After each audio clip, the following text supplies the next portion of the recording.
ዘንድሮ ለኮንዶሚኒየም ተመዝጋቢዎች ቤት እንደሚሰጥና ዕጣ የሚወጣበት ጊዜም ይፋ ተደርጓል። በዚህ መሰረት የቤት ባለቤት ለመሆን ገንዘብ ሲቆጥቡ የነበሩ ዜጎችን ቅድሚያ ታሳቢ ለማድረግ መታቀዱን መንግስት አስታውቋል። በሌላ ከኮንዶሚኒየም ቁጠባ ጋር በተያያዘ አዲስ መረጃ ይፋ ተደረገ። በዚህ መረጃ መሰረት በ1997 እና በ2005 ለ20/80 እና ለ40/60 የቤት ባለቤት ለመሆን የተመዘገቡ ነዋሪዎች መቆጠብ የሚገባቸው የገንዘብ መጠን ይፋ ተደርጓል። አሁን ዝርዝር መረጃዎቹን አንድ በአንድ ወደ እናንተ እናደርሳለን። እስከ መጨረሻው አብራችሁን ቆዩ። ኮንዶሚኒየም ተመዝጋቢዎች ቤት እንደሚሰጥና ዕጣ የሚወጣበት ጊዜ ይፋ ተደርጓል። በዚህም መሰረት የቤት ባለቤት ለመሆን ገንዘብ ሲቆጥቡ የነበሩ ዜጎችን ቅድሚያ ታሳቢ ለማድረግ መታቀዱን መንግስት አስታውቋል። ለሀገሪቱ የመጀመሪያ የሆነውን ኮልድ ፎርምድ ስቲል የግንባታ ቴክኖሎጂን በመጠቀም ከ60 እስከ 70 በመቶ የግንባታ ወጪን እንደሚቀንስ የአዲስ አበባ ቤቶች ልማት ኮርፖሬሽን አሳውቋል። የኮርፖሬሽኑ ዋና ዳይሬክተር ኢንጂነር ቶማስ ደበሌ በአዲስ አበባ የሚከናወነውን የቤቶች ግንባታ አስመልክቶ አዲሱን ቴክኖሎጂ በመጠቀም የሚገነቡት ቤቶች ከ60 እስከ 70 በመቶ የግንባታ ግብዓት ወጪን እንደሚቀንስ ተናግረዋል። የቤት ልማት ፕሮግራም ረዥም ዕድሜ ቢኖረውም በመፍጠርና በመፍጠን ባለመመራቱ ምክንያት ከተማ አስተዳደሩ ለበርካታ ዕዳ ተዳርጎ እንደነበር አይዘነጋም ሲሉ ዋና ዳይሬክተሩ ገልጸዋል። ከተማ አስተዳደሩ ይህንን ታሪክ ለመቀየርና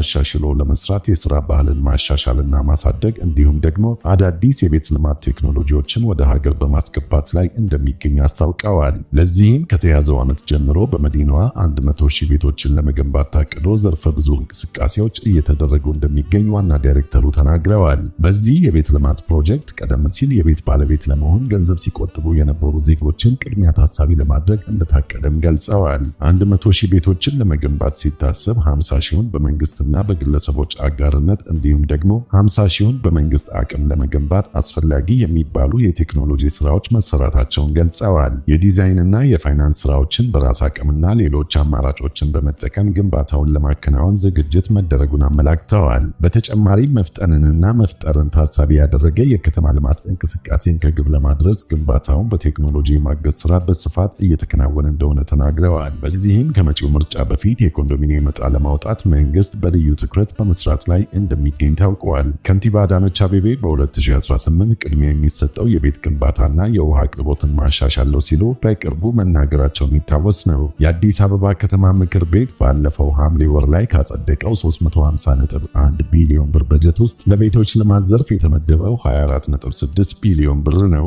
መንግስት 1.5 ሚሊዮን ቤቶችን በአዲስ አበባና በተለያዩ ከተሞች ለመገንባት ማቀዱን ማሳወቁ ይታወሳል። 1997 እና በ2005 ለ20/80 እና ለ40/60 የቤት ተመዝጋቢዎች ቁጠባችሁን እየቆጠባችሁ የቤት ዕድል እየጠበቃችሁ ላላችሁ በሙሉ ሊኖርባችሁ የሚገባው ወራዊ የቁጠባ መጠንን በተመለከተ አዲስ መረጃ ይፋ ተደርጓል። በዚህም እስከ ጥር 2018 ዓ.ም ማለትም ለ150 ወራት ልትቆጥሩት የሚገባው ዝቅተኛ የገንዘብ መጠን ምን ያህል መሆን እንዳለበት ነው የታወቀው። በዚህ መሰረት ለ40/60 ተመዝጋቢዎች ወራዊ ክፍያው ለባለ 3 መኝታ 2450 ብር፣ ለባለ 2 መኝታ 1550 ብር፣ ለባለ 1 መኝታ ደግሞ 1033 ብር መሆኑ ይታወሳል። በዚህ መሰረትም ለ150 ወራት የተቆጠረው የገንዘብ መጠን ደግሞ ለባለ 3 መኝታ 367500 ብር፣ ለባለ 2 መኝታ 232500 ብር፣ ለባለ 1 መኝታ ደግሞ 154950 ብር መሆኑ ታውቋል።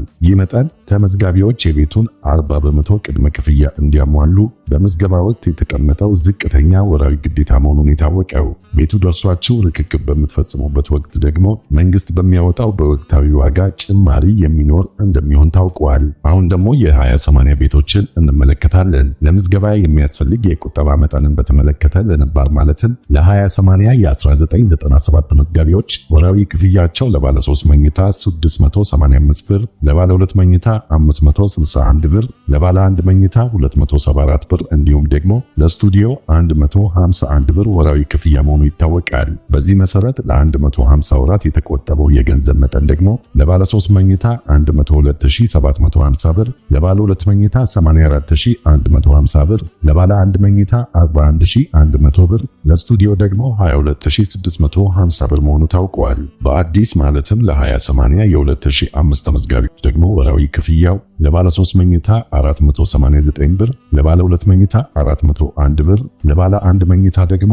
196 ብር እንደሆነ ታውቋል። በዚህ መሰረት ለ1 በ150 ወራት የተቆጠበው የገንዘብ መጠን ደግሞ ለባለ 3 መኝታ 73350 ብር፣ ለባለ 2 መኝታ 60150 ብር፣ ለባለ 1 መኝታ 29400 ብር መሆኑ ታውቋል። ይህ መጠን ተመዝጋቢዎች የቤቱን 20 በመቶ ቅድመ ክፍያ እንዲያሟሉ በምዝገባ ወቅት የተቀመጠ ዝቅተኛ ወራዊ ግዴታ ነው። ቤቱ ደርሷችሁ ርክክብ በሚፈጸምበት ወቅት በወቅታዊ ዋጋ ጭማሪ እንደሚኖር ይታወቃል። ለ1090 የተመዘገቡ የመጀመሪያ የቁጠባ መጠን 187 ብር ቢሆንም ተመዝጋቢዎች በቁጥር ትንሽ ከመሆናቸው በላይ ለሁሉም ቤት መሰጠቱ ታውቋል። ከዚሁ ጎን ለጎን የአዲስ አበባ የቤቶች ልማትና አስተዳደር ቢሮ የከተማው አስተዳደር ለረጅም ጊዜ የቆየውን የቤት ፍላጎት ለማሟላት የተለያዩ የቤት ፕሮግራሞችን ተግባራዊ ማድረግ መቀጠሉን ያስታወቀው። እንደ ቢሮ ገለጻ በ1997 እና በ2005 የኮንዶሚኒየም ቤቶች ፕሮግራሞች ቁጠባ የጀመሩ ዜጎች በቀጣይ በሚኖሩ የግንባታ ፕሮጀክቶች አማካኝነት የመኖሪያ ቤት ለማግኘት ብቁ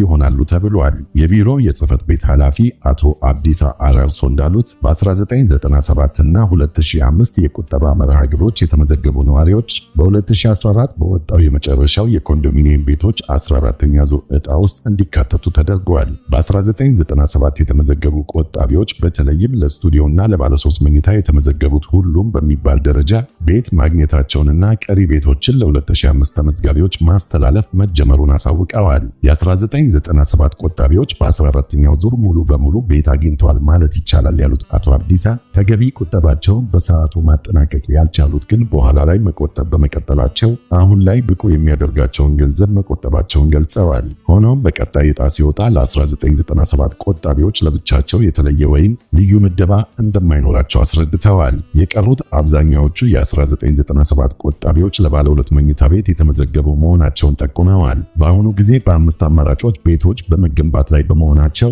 የ1997 እና የ2005 ቆጣቢዎች ከሚገነቡት ቤቶች ወደፊት በሚሰጥ አቅጣጫ መሰረት ዕጣ እንዲወጣላቸው እንደሚደረግ ጠቁመዋል። አሁንም እንደተገለሉ የሚያምኑ ቆጣቢዎች ካሉ ቁጠባውን እስከቀጠሉና የፕሮግራሙን መስፈርቶች እስካሟሉ ድረስ አሁንም ከቀጣይ የቤቶች ልማት የመጠቀም ዕድል እንዳላቸው ቢሮ አስታውቋል።